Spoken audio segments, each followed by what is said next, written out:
Juzi kama tumefuatilia bajeti kuu ya serikali imeelekeza, imetenga jumla ya shilingi bilioni 380 kwa ajili ya zoezi la kupiga kura. Maana yake uchaguzi upo, kura tutapiga na twende kujiandaa kukichagua Chama cha Mapinduzi kiendelee kushika dola kwa faida ya Tanzania. Ninachokiomba kwenu mwaka huu wa uchaguzi, ninalotaka kukiomba kwenu, nataka nitume salamu kwamba kwenye chama chetu tutakuwa na mfumo wa uchaguzi wa kupata wagombea safi wenye sifa na uwezo, wenye kiu na utayari wa kwenda kupambana na changamoto za watu wanaotaka kuongoza.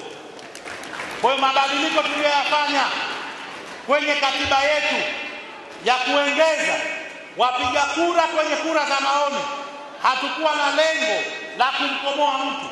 Tulikuwa tuna azma na lengo la kuongeza watu wa kutoa maoni yao, lakini pia tumeongeza wimo wa kurejesha chama kwa wanachama wenyewe.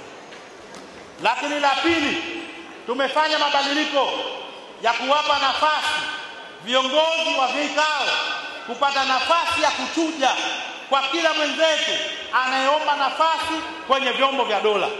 Alikuwa amejiandaa, awe na kikapu, awe na begi, awe na gunia la fedha. Fedha hizo hazina nafasi za kununua uongozi ndani ya chama chetu. Tutakurejesheni viongozi wenye sifa, uwezo na ari ya kuja kupigania chama chetu, Chama cha Mapinduzi. Chama hiki wenyewe ni wanyonge, wafanya kazi, wakulima, wavuvi na wengineo. Hakitodiriki chama chetu kuwa chama cha tabaka na matajiri, wala hakitodiriki chama chetu kuwa chama tabaka cha watu malofu. Chama hiki ni chama cha wote. Awe tajiri ana nafasi kwenye CCM, awe masikini ana nafasi kwenye CCM.